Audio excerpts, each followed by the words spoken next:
Congressman, given this breaking news, are you going to vote to oust Kevin McCarthy from his job? Well, really, I see it as two things. One, do I vote against my friend Kevin McCarthy, or do I go with my conscience? That's kind of where I'm at, and I'm currently praying about it. But I would, if it was right now, I would vote to oust him. Yes. Okay, so if the vote was held right now, and of course it will have to be held in the next 2 days, do you foresee that changing, or are you a yes vote, do you believe, over the next 2 days to oust Kevin McCarthy? I don't really think I will, other than the phone calls that I'll get right after they see this broadcast. I suspect that, the pressure will be put on us. But, it's been pretty clear with me, ma'am, all along. As you know, I've talked about the fiscal responsibility, really have two jobs here. One is 12 appropriations, and passing a budget. And we've not done that. We've not done that in 30 years. And we just keep abdicating our duty. We said, we're going to do a 45-day one now. And that's great, but that's not what I signed up for. I signed up to do my job, and my job is to pass a budget. And that's not what we're doing. We talked about that last time you were here. Are there 218 votes to oust McCarthy, do you believe?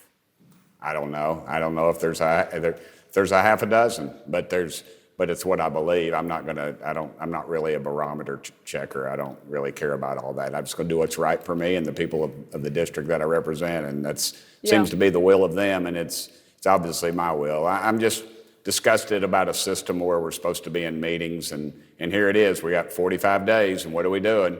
We had a nice dinner tonight. We started work at 6 o'clock. And I'll guarantee you, the people, good, hardworking people of Tennessee, and most of the people that are watching this, Democrats and Republicans, they're going to be up tomorrow morning at 5:30 or 6 o'clock working. You got single moms doing two jobs, teachers going to school, doctors, lawyers, firemen, everybody is, and yet Congress is not. On that note, the question, of course, is if he's ousted, who would replace Kevin McCarthy? Are there any names being floated that you've heard? Well, I'm joined off to my side here by Chip Roy. He'd be a wise choice, but I'm sure now he's scared that I've said his name. He's probably going to look under his car before he starts it as he walks out of here. But did he say if he's going to vote to oust McCarthy?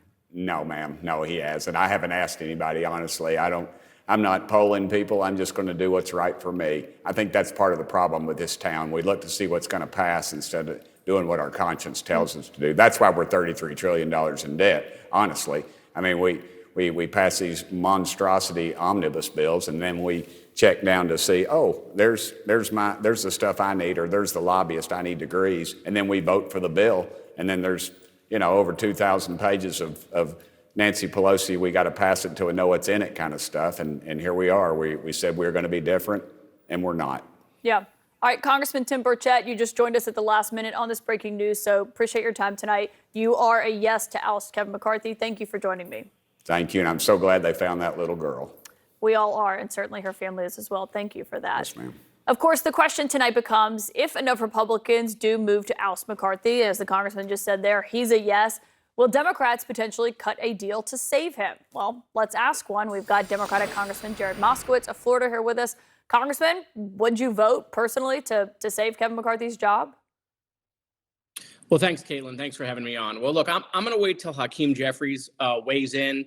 As Hakeem said tonight, people are tired of the partisanship, the gamesmanship, the brinksmanship that this has brought in the 118th Congress. All we've seen is this sort of chaos. We saw chaos during the debt ceiling when they wanted to wreck the economy, the Chaos Caucus. We saw this when it came to impeachment last week in the impeachment hearing, trying to impeach a president for something his son did. And then we just saw just a couple of days ago when they almost closed down the government, hurting our military and helping our adversaries. So this is just more chaos. But look, I'm going to wait to hear from Hakeem Jeffries. Hakeem's done a great job leading the Democratic House Caucus through all of this chaos, quite frankly. And so, I'm going to wait to hear what he has to say.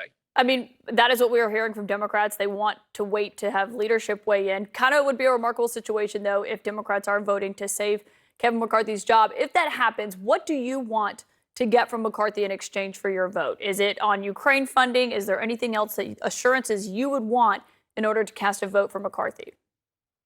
Well, look, I'm not going to negotiate with the speaker, obviously, through the TV. I'll let my leadership do that. But obviously, look, there are priorities for the American people. We've been up here putting people over politics since January. And so, look, yeah, this is about making sure that we're doing everything we can for the American people. It's about funding our military. It's about making sure that our military can even have the leaders that they need to fill positions, as we see Republicans blocking that in the Senate. It's about helping the American people, put food on the table. It's about making sure there are good paying jobs. And so at the end of the day, Democrats have an agenda.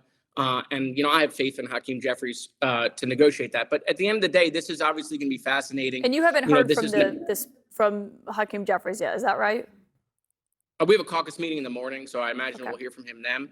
But look, this is going to be fascinating, one way or another, because at the end of the day, whether it passes or fails in the next couple of days, and by the way, it'll be a motion to table, as I imagine what we'll be voting on. We won't be voting on the actual motion to vacate. But after that, Matt may make this motion over and over again. Republicans can then start denying the rule, which means no bill can come up. So this is not over. This is going to be chaos now.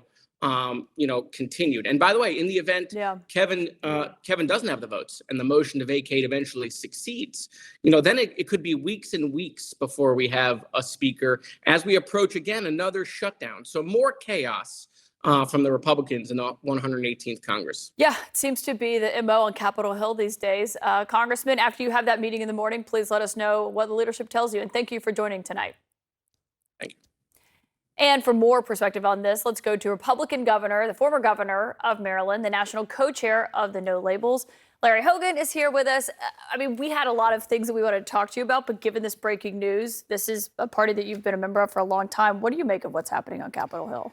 Well, I think it's showing that it's nothing but divisiveness and dysfunction in Washington, and I think the average person is just kind of disgusted by it. And I think Matt Gaetz is a poster child for everything that's wrong with Washington and why they have a 15% approval rating for Congress. And I don't think the average person is really following the palace intrigue as much as we are about who's going to be the speaker, but they are pretty frustrated that we're not talking about the economy, that we're not actually coming together to get things done. And I think,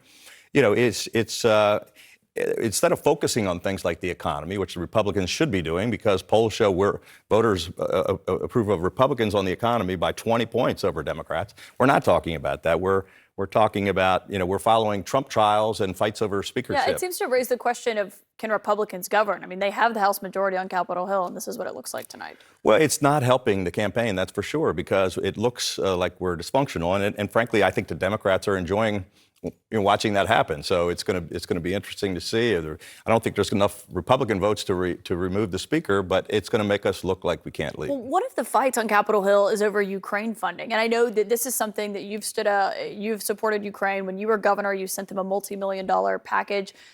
Kevin McCarthy stripped that Ukraine funding from what they passed on Saturday to keep the government funded. I mean, what kind of message does that send to Kyiv and to Moscow? Well, it sends a terrible message. And I think it says not just to Kyiv and Moscow, it sends a message to all of our enemies that, they no longer fear us, and our allies that we're no longer going to, support them. And it's not, look, even if you don't care about standing up for freedom and democracy or supporting our allies, it's in America's best interest to make sure that you give them everything that we can give them to get this war done. You don't want to open check, but these folks, these Republicans, haven't spent much time at the Reagan Library. I can tell you that. They don't know about the importance of peace through strength. And I think this is a big mistake, this big fight over not funding Ukraine. I think a number of the Republicans on the debate stage agreed with that. But some of these folks in Congress just don't seem to understand the importance of it.